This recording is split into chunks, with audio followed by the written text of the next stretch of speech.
Bienvenue, je suis Christophe Bongo and this is Fut-Afrique channel, and I am not alone. I am joined by Mphoza, who's happy to be here for different reasons. Mphoza, geez, Black Label. What a shock. You came here and you talk big games. You talk about your team having 5 teams. We can play in 20 competition. You've been humbled, my friend. I guess that's the beauty of football today, Chris. And I think the beauty of football is that while you can have everything, it's what you do on the pitch. Yeah. It's not played on paper, it's not played on screens. But what inspired me about Sundowns, they were coming from 2-0 down. But you were disappointed though? No, you cannot not be disappointed. Yeah. You look at the way that Sundowns played, you look at the way they conceded the goals, compared to how they're normally very organized at the back. For the first half, they were very disorganized. Yeah. But you then went into the second half, even though, and we wish Bernard Parker a speedy recovery with the injury that he had. But once Sundowns got the red card, they still dictated terms. You look at Kulise, you look at Allende, and then Serino coming back to score in the the last possible minute. Were you happy when you get changes and you bring week in, week out players and they change the game? That gives you kind of comfort to say, you know what, we do have a squad. And it's important. And for me, and if you remember, I said one of the things that they just need to get is the cohesion. In the first half, there was no cohesion. But once they started to gel, once they started being comfortable, you looked at Allende spraying the passes, you looked at Mkulise playing, you then go, there's something here. The quality is there, and the quality was shining through. You bring the Mendietes out, you bring in the Serino out, but now the damage in the first half is what came back to bite Sundowns. 2 cup elimination, both from penalty kicks. Is that a word? Look, any loss, and from what I've seen of the no, football-wise, I think for me, Sundowns, they'll walk away with their head up, 2-0 down, coming back, and 1 man down, and you still go on. And I think that's where, from Coach Rolani and his technical team, it becomes one of those that you've got to manage. You may be happy with the performance of the team in terms of how they played, but don't forget, football is a result-driven industry. Yes. So you still got to be able to win. You still got to be able to bring home silverware. So it is, you may not be concerned. 2 opportunities gone. Yeah, 2 opportunities gone, 2 trophies gone. But you've got to be able to say, how did the team play? Then we need to tweak here and there and be able to say, you're looking at where Sundowns is. They then come back, they go to Angola, and they win convincingly. And I know we'll get to that. I'm just going on the whole analysis of the team. You're saying they're now moving forward. Players that started, like Mkulise, they've got time. He now got time to start. Yeah. And you're now going, there's continuation in the team, there's continuity, and there is that form that he brings to the team. You have played football, you in football management, you run many things in football. Can you just explain to people, when you step up to take that penalty kick, what goes on? Because most people say, I missed it, just take people inside the field for them to understand what, because if I say it, they will say, well, I'm taking side, but I know it is one of the toughest things I ever done in football. I often choose the 3rd penalty because you want to see the mood, what it's like before you. Yeah. So can you take us through? Look, from a playing perspective, I may not have been a goalkeeper, but goalkeepers would have done their research. So, and we'll go back and say, as a kicking player, the quicker you make up your mind, the better. You can't arrive at the spot not having made up your mind where you're kicking, because that indecisiveness will be the very same reason that you either don't have enough power behind the ball, you don't have accuracy on the ball. So you want to be able to say, if I'm kicking, and when I used to kick, it used to be my top left. That was top left, and that was decided. If a goalkeeper knew, and I always liked what Sadio Mane did when it was in the AFCON. Everybody knew where he's going to kick. And he did. And he kicks it there. So you don't start changing your routine. It looks like a younger player, they have no fear of taking penalties than an experienced player. Is that true? Look, remember when you're young, you're naive. You don't carry the weight it's of just the a talent. You just want to, this is it, I've kicked it, and and there's that swag. Being young is it's a two-edged sword. One, you're too naive, you don't read the environment of where you are, the competition and everything else. But that's the very same thing that you need to be able to play without any pressure on you. You are now playing carefree. Does social media play the role in today's players' decision making? Our time we did not have a social media, but now they see their move in those social media pictures that people took. The goalkeeper went left, the player went right, or he kicked the ball without looking. Do you think those all aspects come into? Look, and I think what you've got to do, social media is a part of our lives. Social media, life is evolving as we know it. To say that players are not aware of social media, that would be a lie. Yeah. They are very much aware. They're on social media platforms, be it X, be it Facebook, be it Twitter, be it TikTok, whatever platform, Instagram, they're all on those platforms. So they see these things. It's what you've got to be strong mentally and be able to say, and from a team perspective, have a technical team that will look and protect the players. And that's what you want to be able to do. Because it's easy for me to stand there and say, no man, Onyango missed it, he could have. It's the easiest thing to do. How difficult, we're changing the topic because I'm just feeling that we never spoke about these kind of things often. How difficult do you think it is to be a footballer today compared to our time? Look, it's no longer just about what you do on the field. It's about how you carry yourself.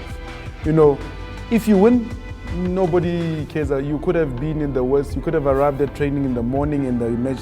You win, nobody puts an examining eye on you. But if you're on the losing team, and I'll use this, if you are Sundowns, you've won, you come back, no problem. You give your players time to go away, your players are seen drinking wine, drinking whatever, no problem. You are Kaizer Chiefs, on the other hand, your team has lost. You give the players time away and the players are seen to be drinking, then somebody will think, no, they couldn't care about the result. But they are human. That aspect of footballer being human, it seems like it is eliminated at the moment. We don't think about them as human. And I think sometimes the football industry, and I say the football industry in the following context, you would get Chris, who's a former player that's now an analyst. He says, they didn't want it bad enough. Give me a team, give me a player that does not want to win bad enough. I'm still waiting. I'm still waiting for that list. Because everybody wants to go there. Yes, on the day your tactics may have been beaten. Yes, on the day you may not have been able to execute. But to say you didn't want it bad enough, and we've got to find a way of how, because then somebody, I write it on my social media, Christophe Bongo, as the top analyst, said that they didn't want it bad enough. Somebody then carries that forward. There is no player who goes on the field to lose a soccer game because everything that you do, your reputation as a player, your integrity as a player lies with that. So there's no player who goes on to lose. We will talk football, we will talk about Mamelodi Sundowns, the first game in African Football League. But the last point I wanted to make, it is very important because it is a current affair. So we have to talk about it. How can a player like Zungu come back and play football again where the whole country, they don't play in the field, but from the action of him injuring another player. I took a player out, Paul Evans, supposed to go to the World Cup. I injured him in the training game and I felt bad. But based on the situation that happened against, in the quarterfinal, he injured the player and suddenly he is now a villain. How can he come back and go for another tackle again or play football? What can we do as fans to not allow this type of situation to happen again? Look, in terms of the injury, 50-50 ball that you're both going for. If you want to believe that he was kicking him out, then I say I don't understand. No, you and I were not even talking about that. Yes. We go beyond. Now but we are what you want to be able to do is to be Zungu and the technical team around Sundowns need to be very strong with him and be able to say and affirm him again as a player. Affirm to say, in the position that you're playing in, we need you to be a tough man. Yeah. We don't want everybody being able to know that this is the N1 where everybody passes through. Go ahead, trust the process again. Believe in your ability and be able to go.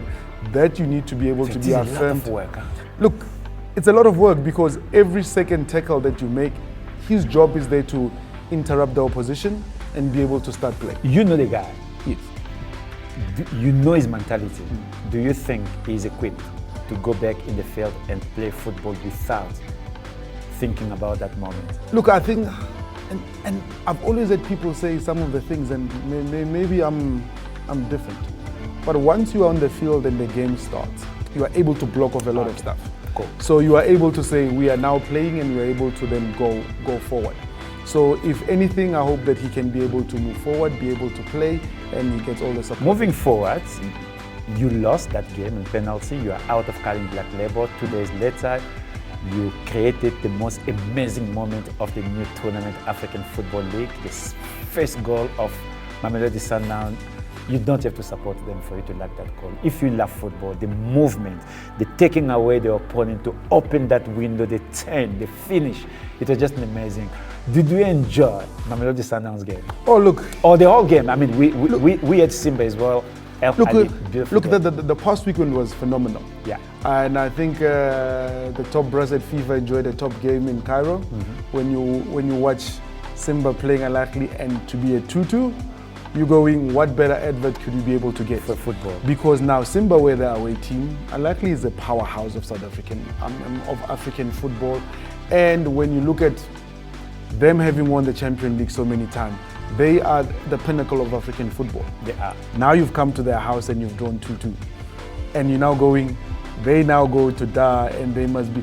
And what is Simba's supporters like? And they've got quite a huge following. The Sundowns? So when you then come back to Angola, Sundowns then goes, oh, beautiful kid, by the way. Oh, what? Okay. I love that third kid that Sundowns was playing with. I am a fan of clubs staying with their colors. That is not your blue. So let's put it this way. That is not Mamelodi Sundowns blue. Was it a home game? No, it is in a way. So now no, I like the new. So even my team Arsenal having that green yellow. So the thing. Traditional would have been Sundowns would go in their yellow, which would clash with Pedro's, right? Away. Yeah. You can't be iffy because the refs are gonna say it looks similar. So the just was beautiful. So your alternative, I love that. It's out of the box because the away kit allows you to do so many things. Did you know about that kit before the game, or you were surprised? They launched it before the game, so it was on social media. Wow, it's beautiful. So the goals. Look, and that's a compliment to the Sundowns technical team, because you know when you get a goal as a penalty, you didn't work for it. But if you would then look at it. It's created, this is how it came out from the back. You look at the pass from Mendieta to Allende, you look at Mkulise running away from the box with the defense. So literally all that did, I feel like Sundowns parted the Red Sea of Angola, because then all defenders moved away. Well, I see that you failed to do it in the CAF Champions League, but there is some connection between Allende and Mendieta. It seems like there is a beautiful connection. He puts the ball off in his path as he's running. But that was a good show of Mamelodi Sundowns, that they can go on in two competitions and they still put teams that good enough to compete. Do you think the future of African Football League is here to stay? I think, and going back to Sundowns, I know we will celebrate the goals. I know we will celebrate how they did. But the defense would probably say, you see, nobody looks at us. You look at what Ronan Williams did, the penalty save, the save. So I saw the moment. I missed it during the game itself. I saw the moment where he made double save. I mean, and that double save, as a South African going to African Cup of Nations, you should feel, wow, we got our back covered. So, and that's the thing, because we always focus on that. And this is the thing that when you then say, you're speaking about depth of quality, you're speaking about depth of the players. He now comes, he's the national number one. He comes with the confidence, he's able to pull that can only give your playing team great confidence to be able to, Because when you're playing in this type of competition, your scoreline is never going to be 5-0. It's going to be the 1-0, the 2-1s, and you need to be able to make those kind of saves. And Ronza at the back did a phenomenal job, and he marshaled his defense very well. The AFL, with what it does, it's a great initiative. But I've got a big problem with Mamelodi Sundowns. What is your problem? That is my South African problem, which you answered before.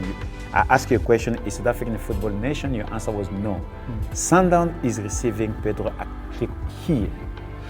Look, and you cannot go to that stadium having a 2 Cabo Yellow or 20 Cabo Yellow or 2,000 Cabo Yellow. You need to have 68,000 Cabo Yellow. Are we able to show off in the tournament? You don't have to be a Sundown supporter for you to go and watch the game. Don't support Sundown. You know, in DRC, when Tip Mazembe is playing, the stadium is filled, not because of Tip Mazembe supporters. The opposition, they come to support the opposition team. But it's like, why can't we do it here? It's like I was saying to a friend of mine, I said Sundowns are like Floyd Mayweather. People are happy to pay to go watch him in the hope that he's going to lose again. That's fine. So I mean, I will take it as a supporter, South African football supporters. I don't care which team you support.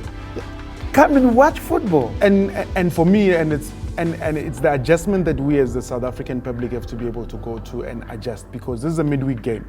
So it doesn't mean because it's midweek you say people are working, but you should still be able to say, if we are able to get in 30,000 people into Loftus, that will be great. Then it will be great. I mean, when I was speaking about it at the press conference on Masandawana fan vlog, where he was saying, you need to be able to, when you go to play these teams away, their crowd is singing, their crowd is loud. We as the South African supporters, we need to start having that mentality. Do you remember football during COVID time, where it was empty stadium? You could hear the players literally whispering to each other. Football is not good. I play football, I play for SuperSport United. If we get 2,000 people, it was a lot. We used to play Chiefs and Pirates at Rain Stadium because those teams brought their supporters. It was a totally different atmosphere. If you love football, if you love those players, by the way, it is for free. It is for Mahala. Go and watch this African Football League. It is great. Look, and the one thing, and this goes out to say give people flowers while they can still smell them. You've got to look at the leadership at CAF on their side to have taken the initiative and made bold decision to make this happen, and now say to FIFA, this is what we want to do. Come and see us implementing it, and have FIFA be able to rubber stamp it and say, we seeing what you're doing. When you get the president of FIFA going to Cairo, I mean, so when you see Arsene Wenger, Mr. Football himself, being and watching. Last question about the African Football League. Do you like the trophy? I love it. I believe Mr. Infantino said it's a bit heavy. You know, it needs some people. Well, to you're in work out. Africa. You need gold. I think the trophy just looks beautiful. The reason Sundown should win it because it looks like a protea about to open up, and the protea is a South African flower. So I love the trophy very well. But you are staying there because we will continue our conversation. This time around, we want to look at PSL. Kanjani. Who is fighting for number 2? Sorry, for number? We are going to a break. When we come back, Mpho is going to be here.